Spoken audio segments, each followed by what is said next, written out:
Bonjour à toutes et à toutes, bienvenue sur la chaîne de la médiathèque Georges Wolinski. On se retrouve aujourd'hui pour un coup de cœur jeu vidéo.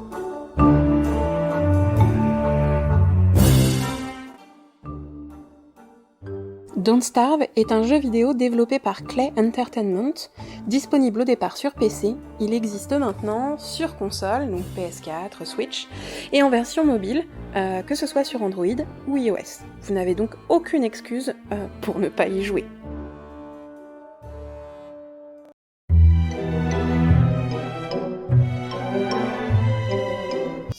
Alors, dans Don't Starve, il faut être prêt à recommencer, et à recommencer, et à recommencer. Vous savez, c'est le genre de jeu un peu énervant, où on passe son temps à mourir, mais on a encore envie d'y retourner. Lors de la première partie, on incarne Wilson, un scientifique qui, après une expérience qui tourne mal, se retrouve projeté dans un univers effrayant et inconnu.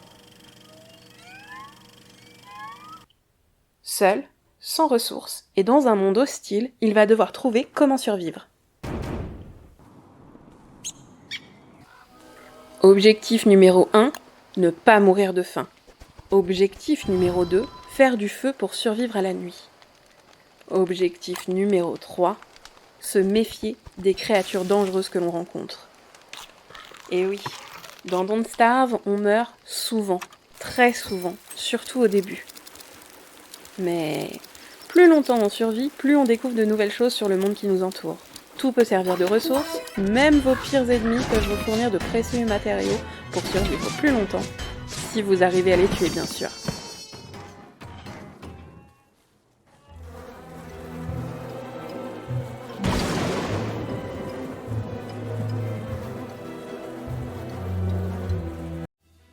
Dans Don't Starve, comme je vous le disais, il faut se méfier de toutes les créatures qu'on croise.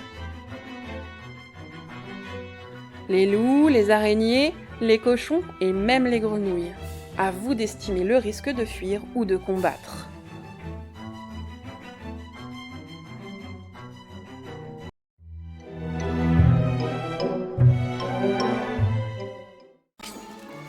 Alors, pour tout vous avouer, moi, les jeux de combat ou d'horreur, c'est vraiment pas mon truc. Je suis plutôt du genre, vous savez, à me cacher le visage derrière les mains dès qu'il y a une scène un peu effrayante. Et pourtant, avec Don't Starve, j'ai tout de suite été prise dans le jeu.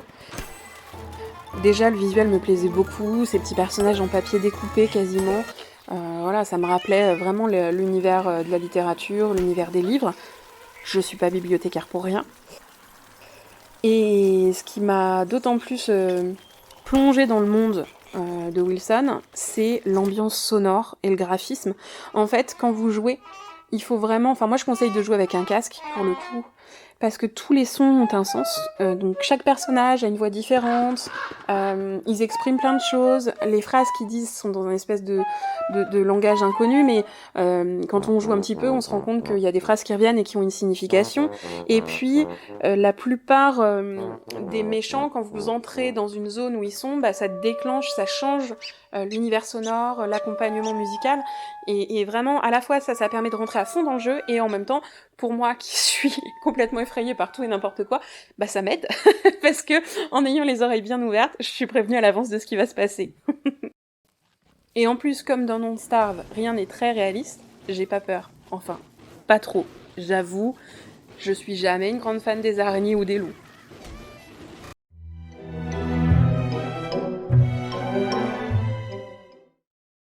Au fur et à mesure qu'on joue, on débloque de nouveaux personnages, avec chacun leurs caractéristiques.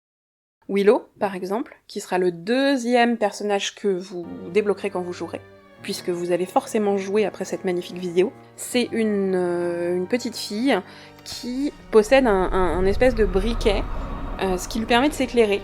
Donc ça, c'est l'avantage de cet objet qu'elle a gratuitement au début de partie. L'inconvénient, c'est que dès qu'elle est un petit peu stressée, elle met le feu autour d'elle. Wilson, lui, le personnage de départ, n'a pas d'objet en début de partie. Par contre, il a une barbe qui pousse au fur et à mesure des jours qui passent et qui lui permet de se protéger du froid. Et oui, parce que dans Don't Starve, il faudra aussi vous méfier des saisons. C'est un atout de débloquer des nouveaux personnages au fur et à mesure du jeu, ça permet de renouveler le gameplay et l'expérience, Et pour tout vous avouer, moi j'ai joué, je pense, un peu plus de 200 heures. J'y ai passé du temps et c'est toujours un plaisir.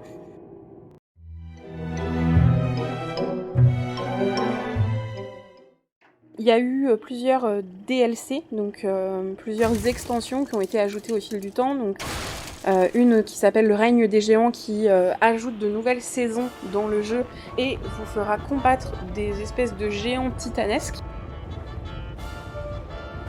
La deuxième extension s'appelle Shipwrecked. Je le prononce super mal, désolée. Et là, par contre, ça change complètement de monde puisque vous vous retrouvez sur un monde qui est couvert d'îles. Donc, qui dit nouveau monde, dit nouveaux ennemis, nouvelles créatures, nouveaux matériaux, nouveaux personnages. J'ai beaucoup apprécié cette extension qui renouvelle aussi tout l'environnement sonore, vraiment une pépite. Petit bonus sur ordinateur, le jeu existe aussi en multijoueur, voilà, en ligne, soit entre amis, soit avec des inconnus. De quoi passer encore beaucoup, peut-être trop, de temps à explorer l'univers hostile de Don't Starve. Merci d'avoir regardé cette vidéo, j'espère qu'elle vous aura donné envie de jouer. On se retrouve bientôt pour un nouveau coup de cœur. Bye bye!